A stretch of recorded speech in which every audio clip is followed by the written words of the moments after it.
बाराबंकी में काफी दिनों से पुलिस को तलाश थी दुर्दांत अपराधी कमी पंकज यादव की। पुलिस ने काफी मशक्कत के बाद इस अपराधी को कमी पंकज यादव को आरा शहर के थाना टाउन क्षेत्र से गिरफ्तार कर लिया। प्रेस वार्ता करते हुए भोजपुर एसपी राज ने बताया कि काफी दिनों से इसकी तलाश की जा रही थी। सूरत से ये फरार हो गया था, यहाँ भी पुलिस गई थी। पुलिस इसको बड़ी उपलब्धि मान रही है। वहीं दूसरी तरफ उद्वंत नगर थाना क्षेत्र में एक स्वर्ण व्यवसायी के लापता होने की बात को एसपी पर्दाफाश किए। उन्होंने बताया कि जिसमें राजेश कुमार सोनी को जो लापता होने की बात आई थी वो झूठी थी, उसको भी बरामद कर लिया गया है, परिवारजनों को सौंपा गया। भोजपुर से खबर।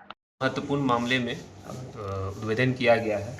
अब पहला मामला जो कि उद्वंत नगर थाना क्षेत्र अंतर्गत का है, जिसमें 17 अप्रैल को राजेश कुमार सोनी उर्फ राजेश कुमार जो कि गिद्धा थाना क्षेत्र का रहने वाला है, इसके बारे में पुलिस को सूचना मिला कि ये 17 तारीख को शाम 4 बजे से इसका अपहरण कर लिया गया है और इसका बाइक को हम लोगों ने उद्वंत नगर रेलवे स्टेशन के पास फेंका हुआ अवस्था में पाया है। मामले को काफ़ी गंभीर तौर से लिया गया। इसमें हम लोगों ने एसआईटी की टीम गठित की गई। इसमें परिजनों के द्वारा भी काफ़ी ज़्यादा इसमें विरोध प्रदर्शन किया गया। इसमें रोड जाम भी किया गया था और कई तरीके से लगभग 50 की संख्या में 100 की संख्या में हमारे कार्यालय में भी परिजन आते थे और ये आरोप लगाते थे कि पुलिस के द्वारा इसमें सही तरीके से कार्य नहीं किया जा रहा है। परंतु हम लोग इसमें काफ़ी टीम हमारी लगी हुई थी एसआईटी के द्वारा। इसमें तकरीबन 3000 से 4000 मोबाइल नंबर का अवलोकन किया गया घटनास्थल पे। इसमें डीआईयू की टीम लगभग 20 दिनों तक 50 आदमी से पूछताछ किया गया और 3 से 4000 नंबर का अवलोकन, आईपीडीआर का अवलोकन, टावर डंप का अवलोकन हम लोग करते रहे और कहीं ना कहीं यह मामला बहुत और दिन प्रतिदिन इसमें और सेंसिटिव होते जा रहा था। इसी बीच हम लोग को टेक्निकल आधार पर हम लोग को एक जानकारी प्राप्त हुआ कि राजेश कुमार सोनी उर्फ राजेश जो है मध्य प्रदेश में ये रह रहा है और किसी फैक्ट्री में कार्य कर रहा है। हम लोग के द्वारा तुरंत टीम को यहाँ से रवाना किया गया और जो राजेश कुमार सोनी इनको हम लोगों ने पीथमपुर इंडस्ट्रियल एरिया इंदौर मध्य प्रदेश के फैक्ट्री से वहाँ सकुशल बरामद किए।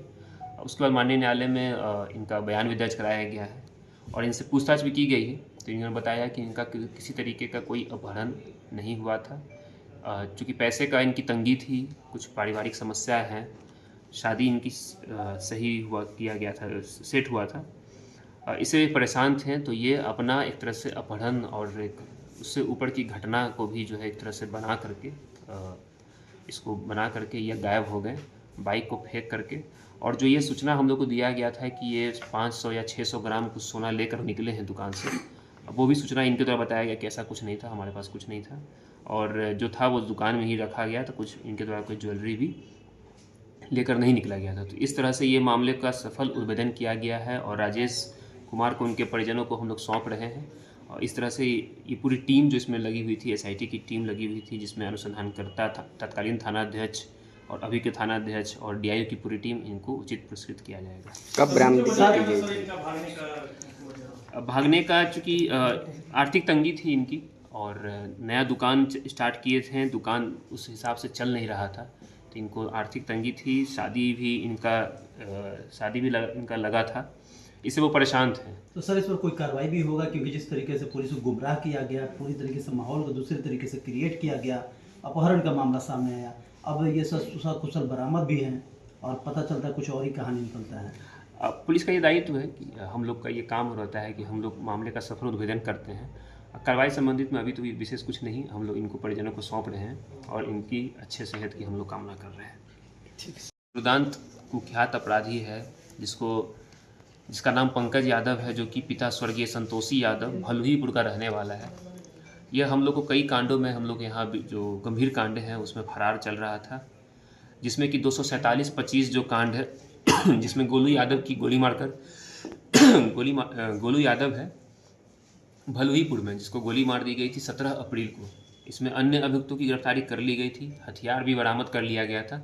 उसमें जो ये मेन अभियुक्त जो है बच रहा था, फरार चल रहा था, उसको गिरफ्तार किया गया है। इसका काफ़ी लंबा चौड़ा आपराधिक इतिहास है। ये तकरीबन 8 कांडों का हम लोग को जानकारी मिला है, जिसमें से 3-4 केसेस में ये फरार था। एक केस जो 247-25 जो मर्डर का केस है, दूसरा केस 701-24 जो कि 24 अक्टूबर को शाहिद आलम को गोली मारी गई थी मीरा चक के पास। उसमें जो ये शूटर को हायर करने का काम किया था, जो कि शूटर ऑलरेडी जेल में है, अनुज गुप्ता, और जिसके द्वारा हायर किया इसको, ये मीडिएटर था जिसके द्वारा हायर किया गया, उसको भी हम लोगों ने कार्रवाई की है और कुल 4 लाख रुपए का इसमें एक सुपारी के लिए इसको दिया गया था। इन्होंने ये अपराधी जो है पंकज, इसका पूरा लाइनअप किया था। इसके बाद एक अन्य केस 247-25 जो कि भलुईपुर का मामला है, जिसमें उसी भलुईपुर वाले केस में जिसमें हम लोगों ने 2 पिस्टल बरामद किया था। पिस्टल का भी व्यवस्था इसने ही किया था। इसके अलावा ये एक राजगीर में भी एक मर्डर केस में फरार चल रहा था, जो कि 356-24 है राजगीर थाना कांड संख्या, जो कि 17 अगस्त की घटना है। इसमें आरा का ही रहने वाला, धरहरा का ही रहने वाला मंजीत सोनी है, इसको गोली मारकर हत्या कर दिया गया था राजगीर में ही। उस कांड में ये शूटर था। इसने अपने स्वीकृति बयान में भी ये बताया कि ये इसके द्वारा गोली मारी गई थी और ये मंजीत सोनी को इसने गोली मारी थी। इस तरह से ये कई कांडों में भी, शराब के केसेस में भी पूर्व में कई बार जेल जा चुका है। तो इस तरह से और भी आर्म सेट के कई अन्य केसेस हैं। तो इस तरह से इसको गिरफ्तार किया गया है। इसको भी गिरफ्तारी के लिए हमारी टीम सूरत गई थी। हम लोगों ने इसको टेक्निकल आधार पे इसका लोकेशन पता कराया तो पता चला कि ये सूरत में है। सूरत में टीम गई, परंतु छोटा सा मिस्टेक हुआ और ये उस समय फरार हो गया वहाँ पर। इसको शक हो गया कि टीम आई हुई है, लेकिन फिर पुनः हम लोगों ने लगातार इसमें प्रयास करते रहा और आज सुबह में ही इसको हम लोगों ने गिरफ्तार किया है टाउन थाना क्षेत्र अंतर्गत। ये सर गोलू की जो हत्या हुई थी भलीपुर में, ऑटो चालक की हत्या कारण क्या था सर? ये बता रहा है कि प्रेम प्रसंग है। एक गोलू है और इसका एक और लड़का था विवेक। ये दोनों जो है एक लड़की से बातचीत करता था। विवेक और लाला जो पूर्व में ऑलरेडी जेल जा चुका है, इन लोग के द्वारा जो है घटना किया गया था, उसमें यह भी शामिल था इस पूरे प्लानिंग में। धन्यवाद।